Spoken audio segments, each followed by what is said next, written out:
As Brenda mentioned, last summer, we received the really exciting news that San Antonio-Bexar County had been awarded $6.88 million over 2 years to prevent and end youth homelessness.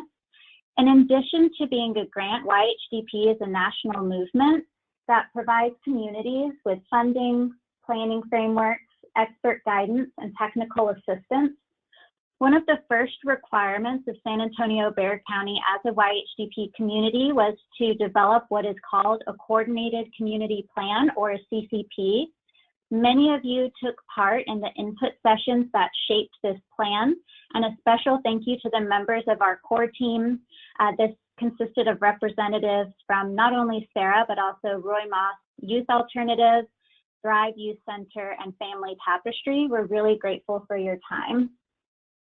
You can find a copy of our current draft of the CCP up on our website. It was posted with all the other application materials. We highly recommend that you review this before applying. And please note, this is still currently in draft form. We submitted at the end of April to HUD for a final threshold review, and we'll be updating our community once we know that it's passed threshold with HUD. The vision statement included in the CCP was formed by input from the YHDP Advisory Council core team, as well as our Youth Action Board. Our vision for San Antonio-Bexar County is an altruistic community where no youth or young adult experiences homelessness. We want an efficient, collaborative, and equitable youth and young adult homeless response system. Finally, every youth and young adult in need of housing and services will be empowered to get what they need to thrive. YHDP addresses homelessness for youth and young adults ages 24 and younger who are not accompanied by a parent or caregiver who is over the age of 24. So this also includes youth and young adults who themselves are caregivers and parents of young children, as well as youth and young adults who are coupled but not parenting, and those who are surviving by themselves. So over the ages 24 and younger, so that is up to their 25th birthday. Those of you who receive HUD funding already might be familiar with the different categories of homelessness. YHDP can serve, we've decided in our community and with HUD's guidance, that YHDP projects will serve youth and young adults who fall into categories 1, 2, and 4 of homelessness. We will be posting an additional resource up on our website that goes into further detail about all of these different categories, especially how they apply uniquely to youth. We're more used to hearing this language in relation to adults experiencing homelessness. And one other topic that this resource covers is category 3.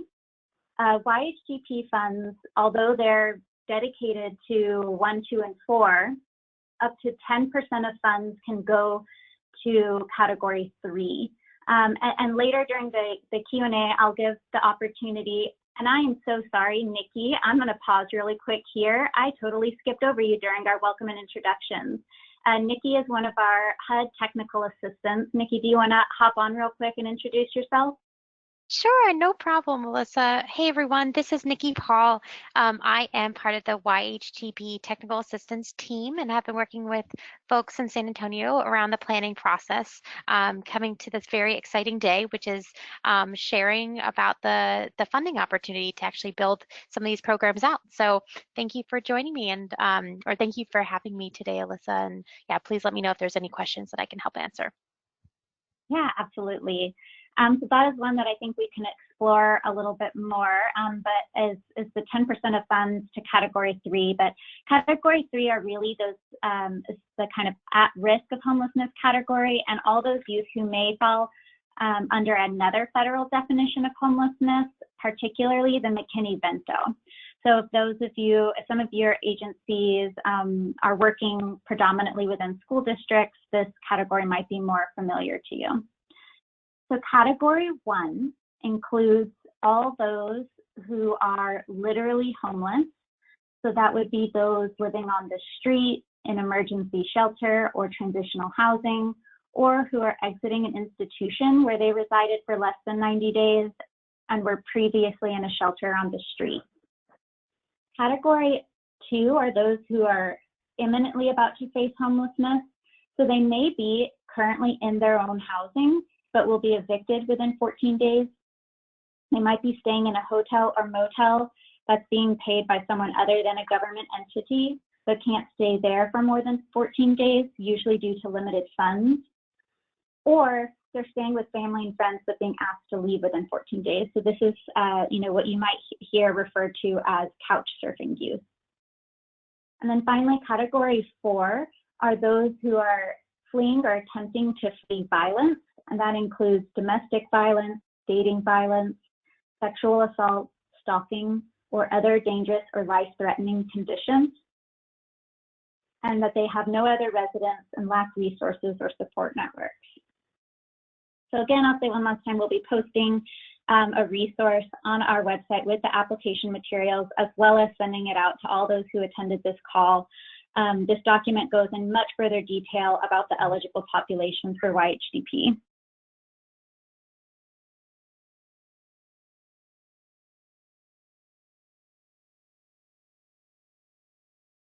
And now I will go over the application requirements. In the RFP, you'll see there's a timeline. I want to go over just a few key milestones with you all.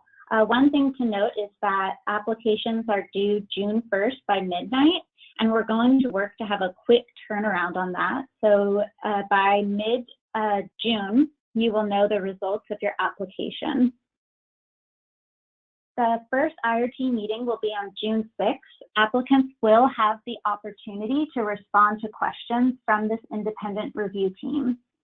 We're currently finalizing members of this team, but they'll consist of a mix of both youth and young adults with lived experiences of homelessness and community members with relevant technical expertise.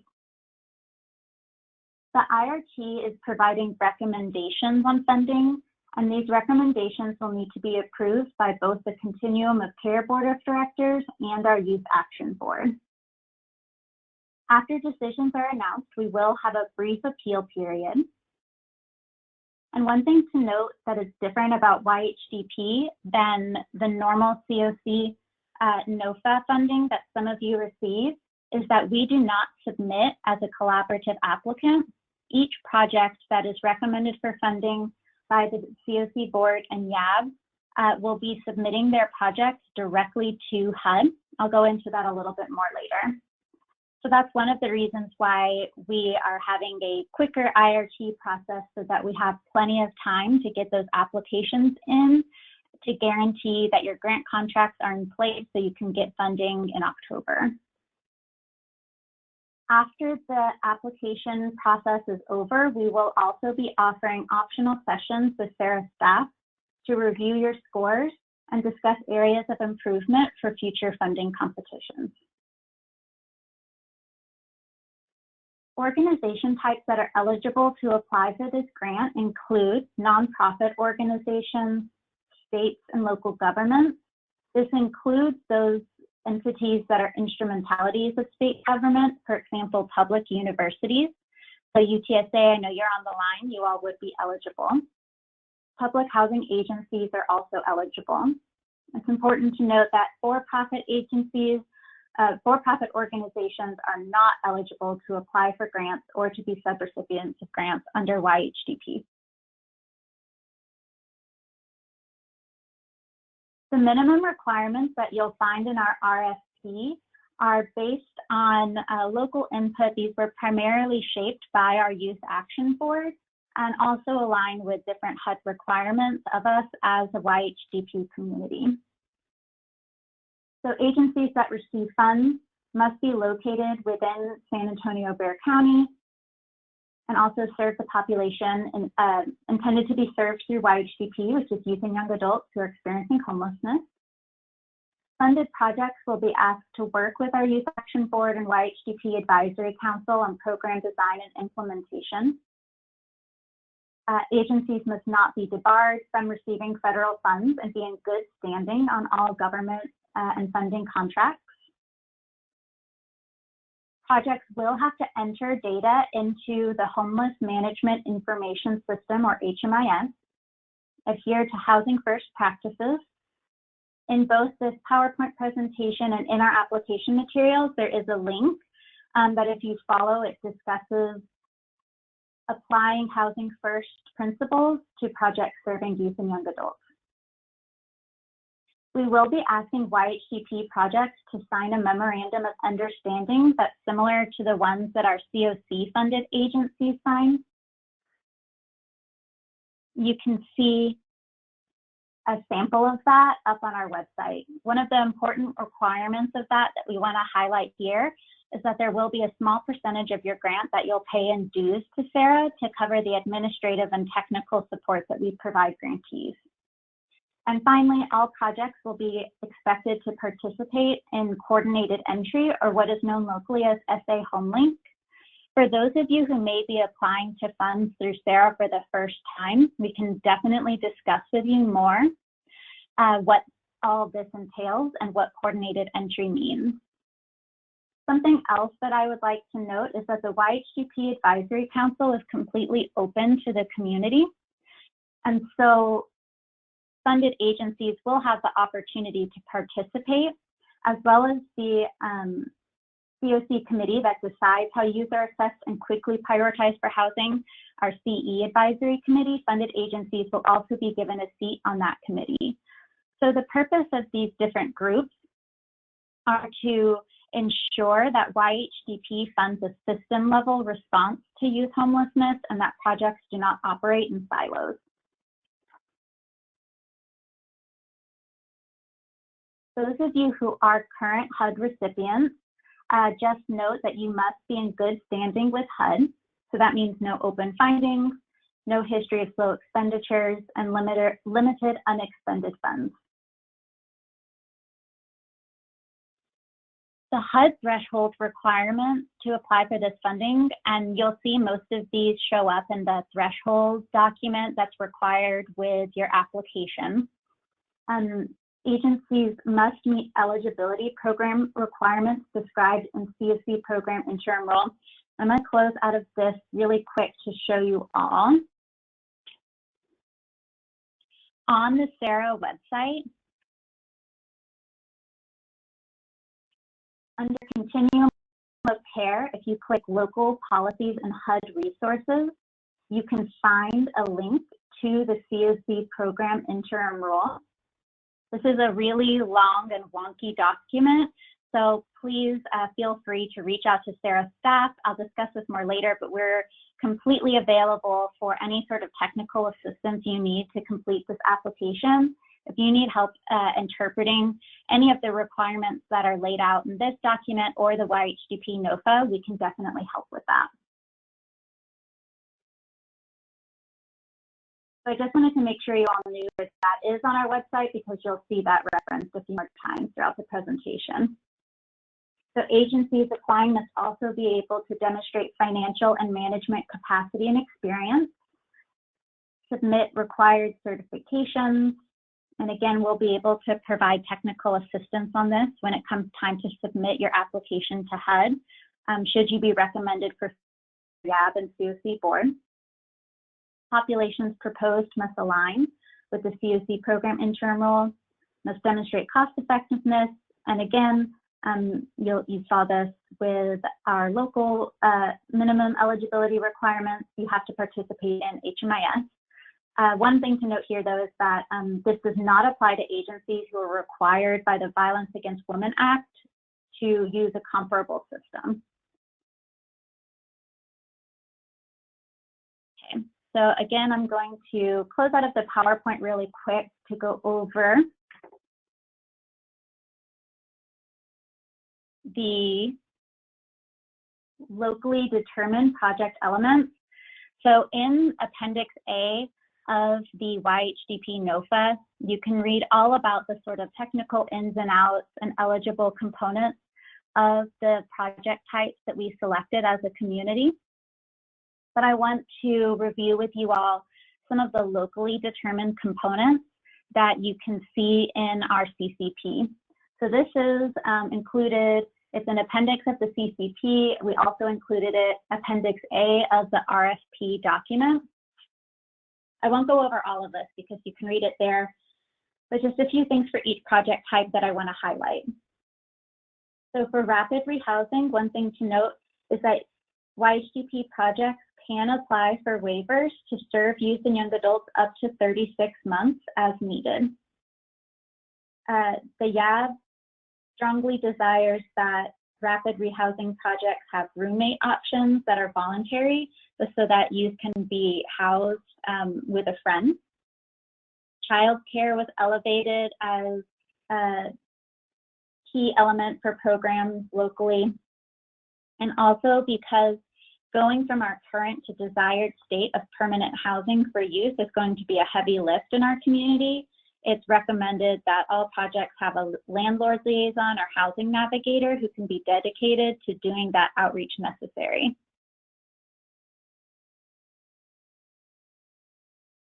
For the joint transitional housing to rapid rehousing projects, we want to note that transitional housing is intended to serve as a bridge to permanent housing, that youth are given the choice when to move from transitional to rapid, and they can choose to skip the TH component altogether and go directly into rapid rehousing.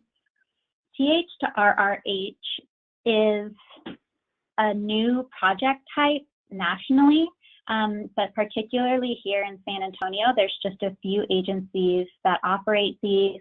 And so we're definitely happy to discuss the ins and outs of this joint project type with anybody interested in applying under this TH to RRH project type. All right, so really quickly going into the supportive services projects that are eligible that we are accepting applications for. The drop-in center, something that's important for our community is that the hours you operate make sense for young people. This is up to the applicant. That could be 24 hours, but must at least include the hours of 10 p.m. to 2 a.m. Diversion will be something really important to have at diversion activities and flex fund at the drop-in center. Being able to serve youth and young adults of different languages will be an important component. The YAB would really like to see community building and socialization. So the services offered aren't just around case management, but also allow youth to build relationships with one another. And peer navigators is something that our core team and YAB have expressed that they would really like to see at drop-in centers. One key element of our outreach projects is that recipients of this funding will be expected to participate in citywide homeless outreach coordination efforts. There are several agencies throughout San Antonio that conduct street outreach, and they are currently being coordinated by the City of San Antonio and do different case conferencing and strategy meetings. And so we would expect that agencies funded through YHDP would also participate in these activities. We can discuss more what this means, but we'd also like to note that InReach efforts are also eligible to meet youth and young adults where they are, for example, within the education, foster care, or juvenile justice system. Navigation projects, we would like these to span not just housing navigation, but also education and employment for youth and young adults experiencing homelessness. This is a project type, get creative with your applications here. And also we'd like to make sure that these projects secure permanent connections beyond the project. And last but not least, coordinated entry. We have allocated a maximum of $100,000 to be awarded for coordinated entry grant. And this will be to fund front porch service coordination, because YHDP is going to really expand the number of hubs we have for youth to access the coordinated entry system. We'll also be doing a lot of work to revamp our CE system to meet the needs of youth and young adults. So this funding will be going for that system overview. Okay, so that's it for this document. I'm going to return back to the PowerPoint. I have just a couple more slides before we open it up for the last 30 minutes for questions. One important thing to note, and this is kind of tricky to understand, so please feel free to ask follow-up questions on this one. But with YHDP, grant amounts are per year for a 2-year term. And then they'll be renewable for a 1-year grant term under the COC annual competition after the 2 years is over. So say, for example, and Nikki, feel free to jump in here if I don't get this quite right, but if you apply for a $100,000 grant, you would receive that for the first year. So this isn't the exact date, but say your grant contract with HUD started on October 1st of this year, then that would run through the end of September of 2022, but you would need to apply for renewal during the 2021 annual competition for a new contract beginning on October 1st of 2022. And then you would be applying for renewal just as our other COC funded projects each year. And that's something, again, for those of you who are applying to funds through SARA or applying for a HUD grant for the first time, we can talk through more with you.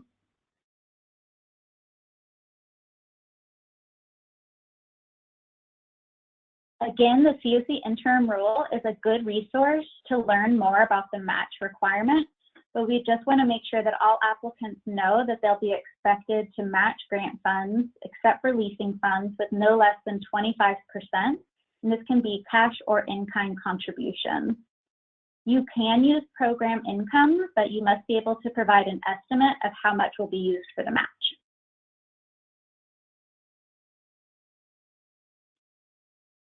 So as I mentioned earlier, this will be different than the normal COC grant process. SARA, as the COC lead agency and collaborative applicant, will not be submitting a single application on behalf of San Antonio-Bexar County, but rather all agencies that the COC board and YAB recommend for approve for funding will be submitting directly to HUD. There is a training Wednesday, June 3rd from 2 to 3:30.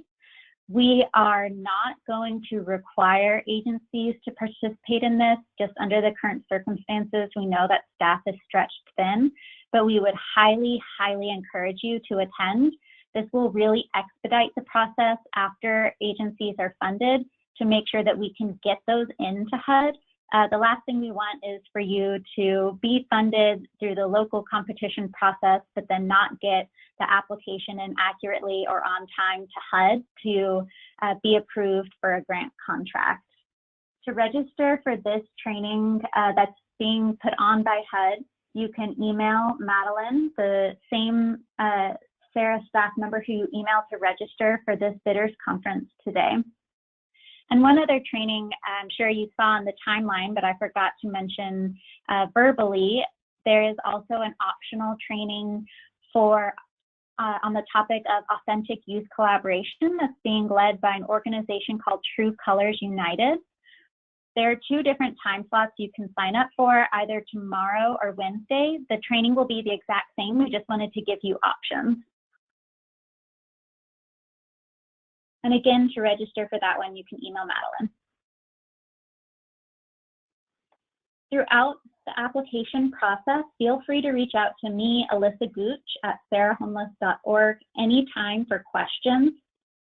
We'll be sending out this recording and this slide deck, and I will also be sending out this link to Calendly, where you can sign up for a 30-minute session to go over technical questions on the application. There are hour blocks available, so if you think that you need more than 30 minutes, you'll just need to register for 2 30-minute sessions back to back. And if Calendly is a new technology for you and you need any help navigating, feel free to also just email me. I can let you know my availability, and I'll be sure to register you on Calendly to hold your spot.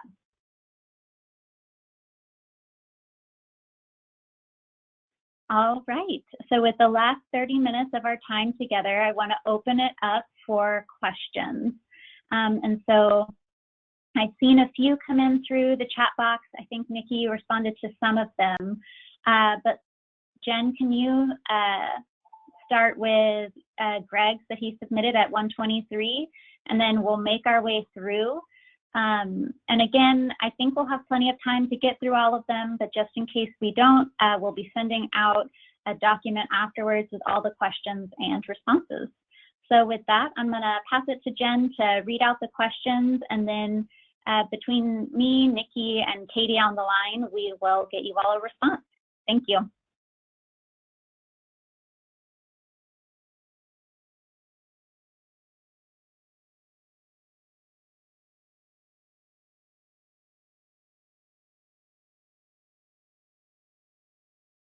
Jen, if you are reading the questions out, I think you might be on mute. All right, let's try this again. I'm going to go ahead and read Greg's question. Nikki did answer in the chat box. I don't know if you just kind of want to touch on that a little bit, Nikki. I'm going to read his question really quick. In the roommate option, do both youth need to meet eligibility requirements? So, and this, hi. Yeah, this is Nikki. Really quick. So there are some circumstances here there are a couple different factors, but generally speaking, for rental assistance payments through rapid rehousing, the eligible household will need to be named on that lease. And so if you have two roommates that are both YHDP participants or at the program, but are not necessarily a family or kind of technically a household together, then you would have them set up kind of two separate lease agreements. There are some circumstances where there might be a young couple who are both eligible for the program and are applying together, that there's just a couple, nuances there that we would want to talk through, I think, depending on the case that presented. But generally speaking, for kind of shared roommate housing, you would want to, for the eligible costs and the documentation required for rental assistance, they would each just need to have their portion of the rent outlined on that lease agreement.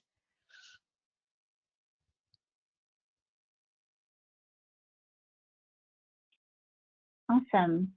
Greg, does that get at what you were asking, and does anybody have any follow-up questions to that? Feel free to put in the chat box, or you can unmute yourself to ask. Yeah, Alyssa, this is Greg. It was mostly to find out if we are using SA HomeLink and the lister are generated, based on need. Do we need to wait if both of the youth are eligible for SA HomeLink and come up on our list for Thrive? We would be able to house them with separate leases. But if one is eligible through SA HomeLink and they do populate on our list and they just have a friend, then we would just need to, again, establish two different leases, and the eligible youth would be the main leaseholder. Is that what I understood from you, Nikki? Well, basically the subsidy or the rental assistance payment would apply to the rent calculation. That would be the portion of the young person that's in your program. So it wouldn't be for the, does that make sense? Yeah. Yep, absolutely. Okay. Greg, that's it. Yeah, sorry, go ahead, Katie.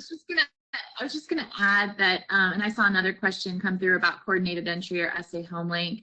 And I think over the next several months prior to these programs launching in October, we'll be working on some youth-specific policies and procedures for coordinated entry in preparation for these grants to launch. So I think your point about, I receive a referral for someone and they want to share an apartment, we'll have all those considerations outlined and take all of those through our community process for approval. So I think that's a great thing for us to make a note of, to make sure that's really clear for when you start receiving referrals. Okay, great. Thanks, Katie. And this is Sandy with Thrive. To the best of my knowledge, there's only one apartment complex in this city that will let you put two people that are in one apartment on a separate lease. So I don't know how well that's going to work. I mean, we would, you know what I'm saying? Yeah, that's a great point, Sandy.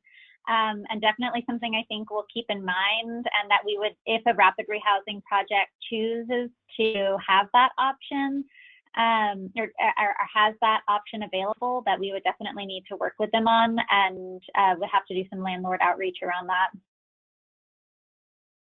Okay. And I think we also have our housing strategies work group. So I'm making another note that over these next several months, that would be an issue for us to bring to them, because they're doing landlord relationship building. So I think that'll be important too, is that challenges specific to serving this population, making sure that that group is discussing that too. Okay, thank you. Okay, I'm going to go ahead and read off the next question here. It says, please explain InReach efforts a little bit more for mobile outreach. Nikki, can you take that one and just talk a little bit about what InReach has looked like in other communities, if you're familiar with that as an emerging practice? Definitely. So the language of it, and this kind of ties with Lisa, your other question regarding coordinated entry and the cross systems like coordination.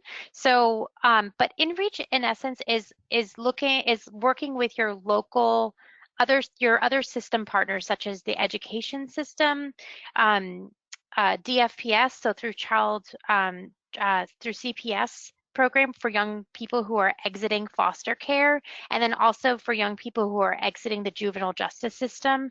It would be kind of creating a system response that is engaging and doing outreach, and there is a process in place to ensure that any young person that are exiting those systems, there is clear communication happening with the homeless response system. And so considering your coordinated entry system is really tied to, right, outreach as part of that activity.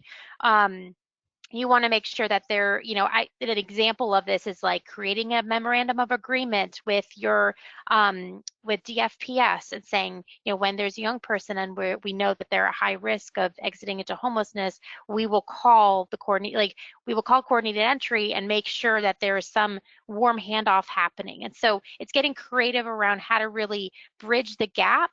And then when we're thinking about specifically like InReach, it's having the homeless response system be really clear about what are those steps maybe 6 months before young people are exiting those systems, so that we can be kind of keep on a lookout of young people who are at really high risk of exiting into homelessness. And so, and getting creative around how do we do more kind of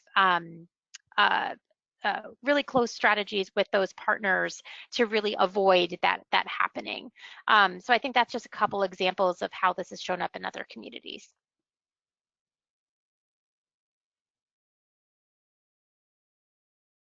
Thank you.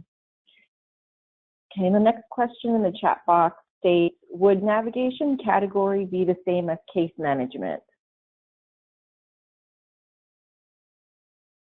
Nikki, I can take this one, and then if you want to add anything.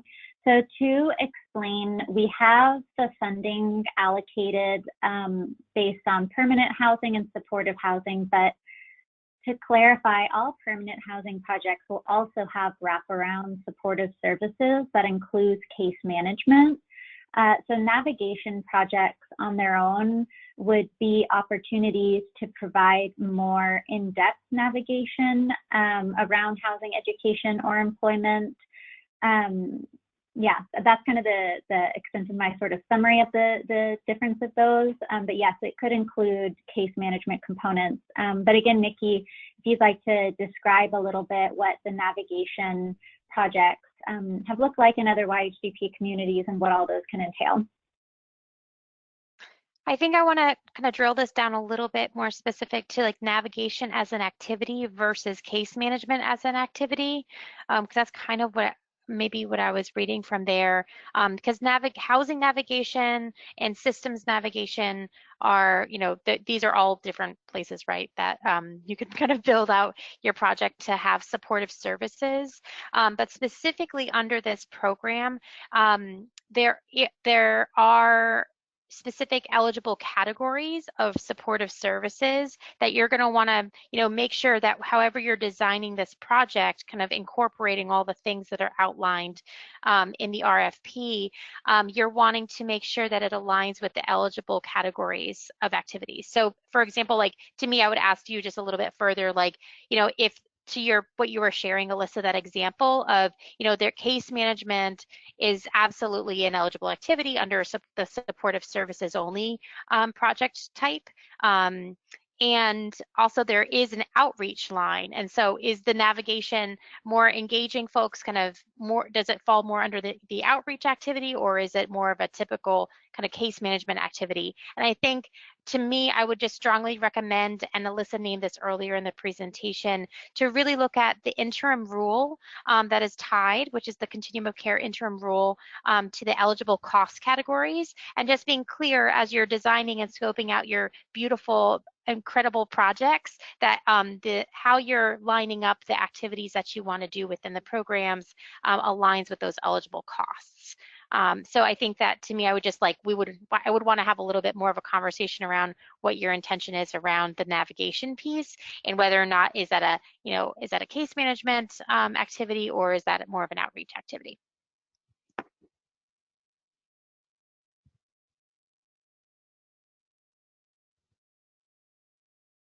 Thank you. So that question was from you. Did you have any sort of follow-up for that? You can put in the chat box, or feel free to take yourself off mute to ask.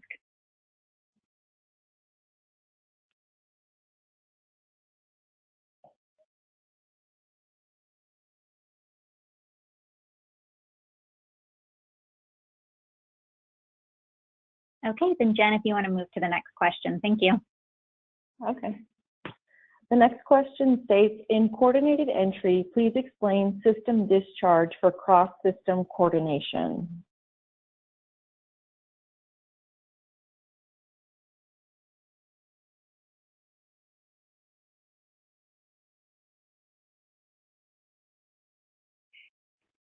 Katie, would you want to explain a little bit what that means for us locally within the coordinated entry system? Sure. And so is this, this kind of came up as you were going through the coordinated entry projects application, or like the specifications there? Yes. Just trying to think about the context. Yeah, just kind of, yeah, what system discharge means, kind of what that language means when we talk about coordinated entry.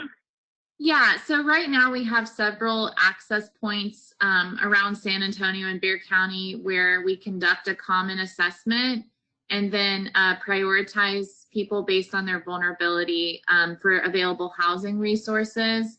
An area where we'd like to see expansion is in conducting those assessments and connecting people directly as they discharge from systems. So for us, that could mean foster care, and I think that that's a priority with this funding, but it could also be from the Bexar County Jail, from hospitals. And so I would say if agencies are interested in playing that kind of community assessment role and filling in that gap, when it comes to coordinated entry, that's really what we're looking for, is that you're playing kind of a system role in making sure that all youth leaving those systems are connected to that broader system. So it's a little bit different than like a rapid rehousing project where you're serving clients within your program. You would essentially be playing a community role.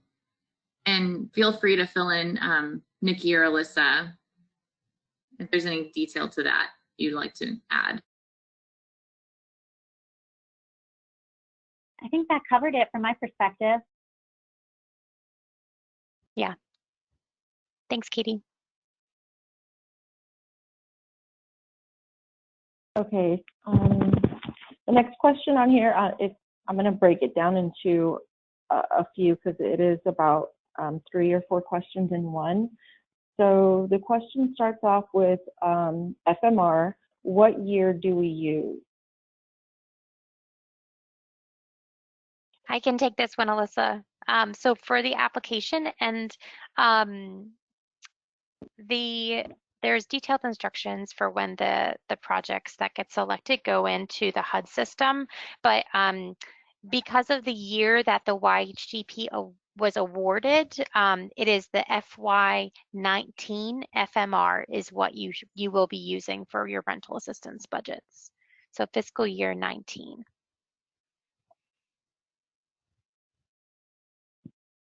Okay, the next question is in regards to rental assistance. Can we pay for application and admin costs? And B, is rental assistance scattered site?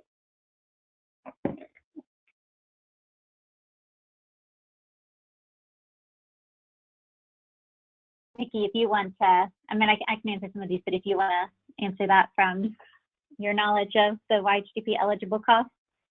Sure. So Sandy, I just want to reference it's just going to be the same as your current rapid rehousing project for your eligible costs. So in terms of I don't know what you mean by admin costs, but kind of fees are generally not like additional fees that application fees like that are generally not included as an eligible cost category.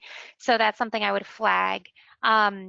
In terms of the rental assistance as scattered site, yeah, like this rental assistance project is a tenant-based rental assistance. So I think I want to defer back to you, Alyssa, on that. But rapid rehousing in essence is a scattered site model.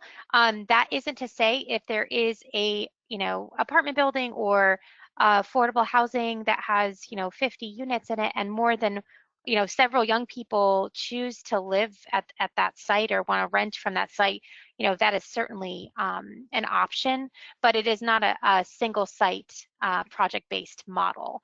But anything else you want to add to that piece, Alyssa? No, I don't think so. And I'll just go ahead and real quick, just for Sandy's third question, if we want to write for coordinated entry, where do we indicate this? So Sandy, to clarify, is that if you're wanting to apply for that system level work grant, or if you're wanting to include in your budget some funding to cover the requirement of participating in coordinated entry?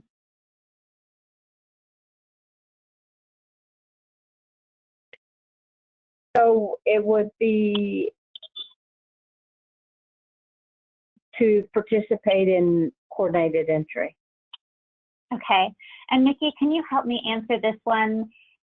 Is our cost, or Katie, you might know too, our costs associated with like operating as a hub or any of the sort of work that is required to participate in coordinated entry, how would those be covered as eligible costs for YHDP funding?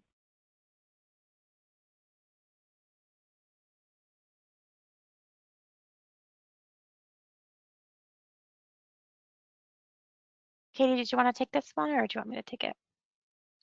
Go ahead, Nikki. So is the question under the coordinated entry supportive services only project, what are the eligible costs associated with that?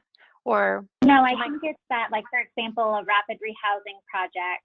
And I'm thinking that it would just be incorporated with staff salaries and knowing that a portion of that time would go towards coordinated entry work. But for example, if the agency is operating as a hub, conducting assessments, and Sandy, jump in if I'm not quite translating your question correctly, but like the time spent doing assessments, processing referrals, things like that. So I'd say if the agency wants to apply for a coordinated entry supportive services only grant because they're like a primary like access point for your coordinated entry system, I'd say like actually that sounds like it would make sense to have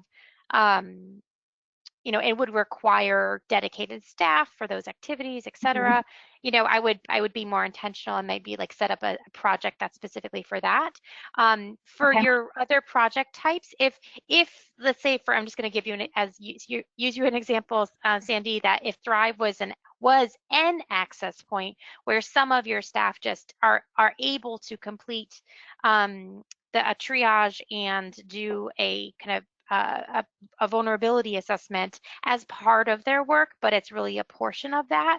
You can bill some of their time even within your rapid rehousing project under the supportive services category to doing coordinated entry type activities, but that's not really the overarching focus of the project per se, right? Because your project itself is doing a rapid rehousing. And so I think I would determine whether or not you're intending to want to apply as a major access point and coordinator for the coordinated entry system, or if you're really just talking about doing some of the coordinated entry work as one of the many access points in your system. So I think those are just a couple things that I would kind of roll around and, to see like what is a better fit for what you're thinking. Awesome. Thank you so much, Nikki. Sandy, I feel like it clarified for me. Does that answer your question? Yes. My only further question is application costs with the regular rapid rehousing. I thought we were able to pay. So there's some fees that some housing agents, like some housing properties, charge that would not necessarily be eligible, but I would defer to the interim rule for the eligible cost categories, and we can make sure that in the follow-up notes for this that we do a direct link so you guys can review kind of the specific language of the expectations around which are the eligible costs for rental assistance. Awesome. Yes, that's a great idea, Nikki. Thank you.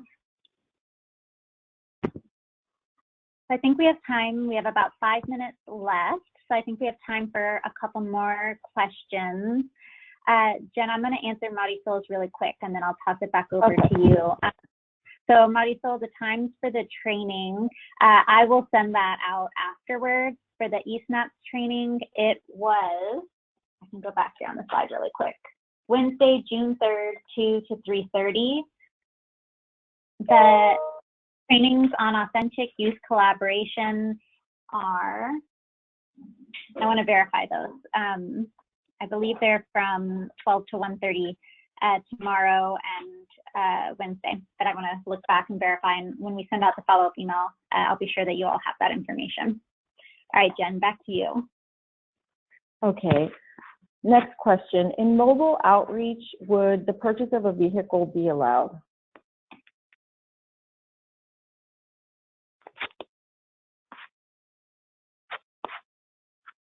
Nikki, correct me if I'm wrong, but yes, vehicles are an eligible cost in mobile outreach projects, correct? Yep. There's, you're going to want to, there's going to be all sorts of documentation requirements that are tied to it, but yep, in terms of under the supportive services eligible cost categories, that is one of the eligible items.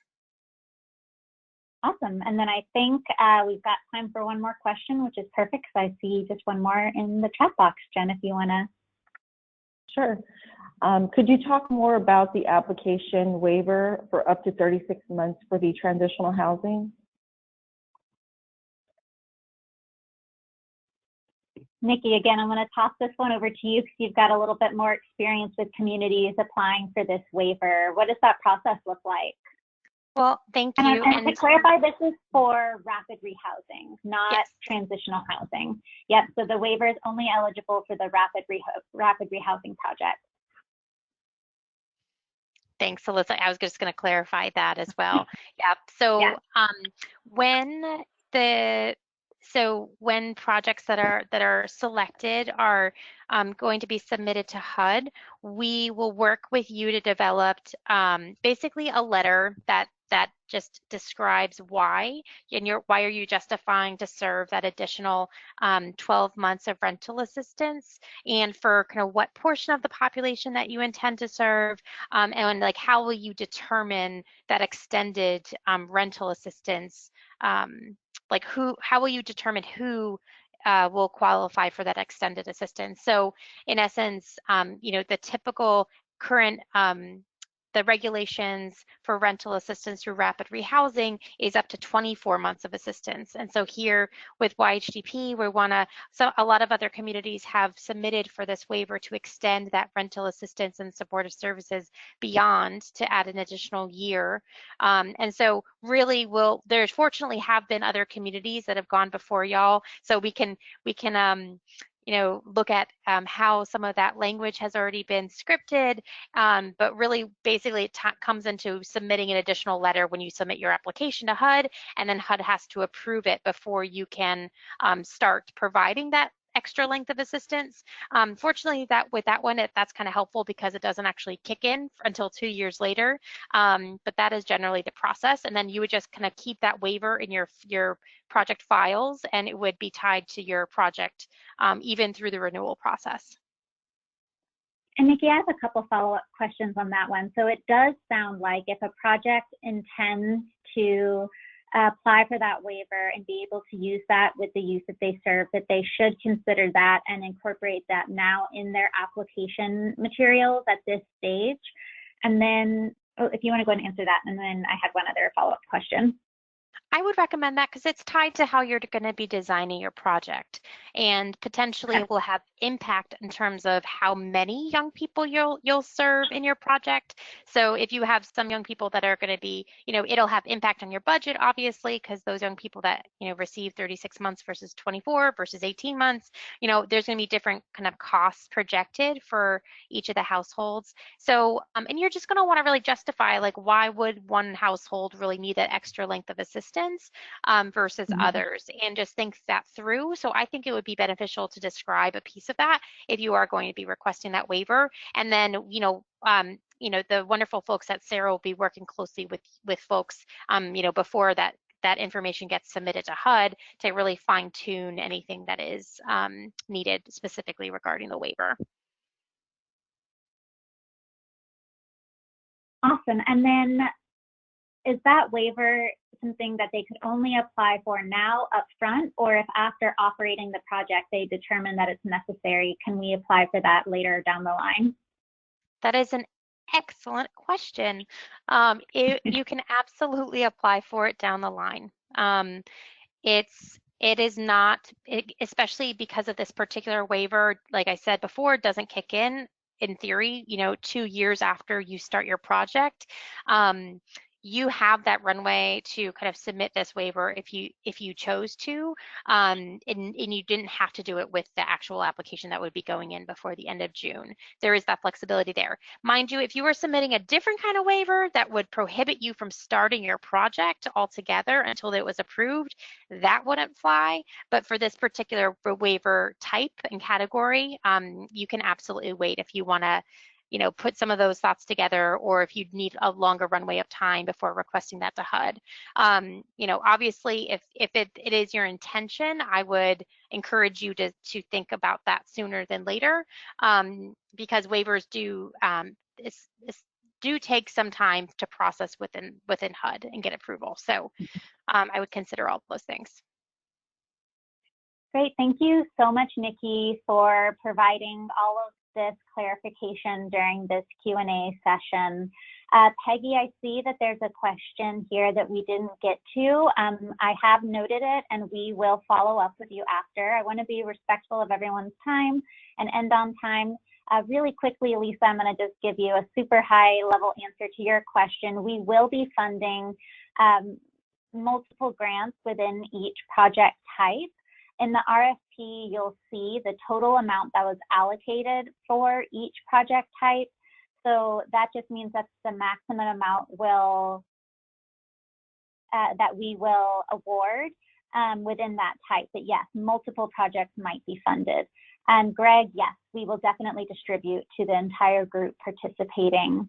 And we will be logging all of the questions that were asked. And again, this session has been recorded and we'll be sending it out. Thank you all so much for your interest in applying for YHDP. We're very excited to have, I think, what's going to be a really diverse pool of applicants with some really innovative projects. And we're excited to work with all of you to prevent and end youth homelessness. Thank you so much, and reach out anytime with questions. And with that, I'm going to go ahead and end this meeting. Thank you.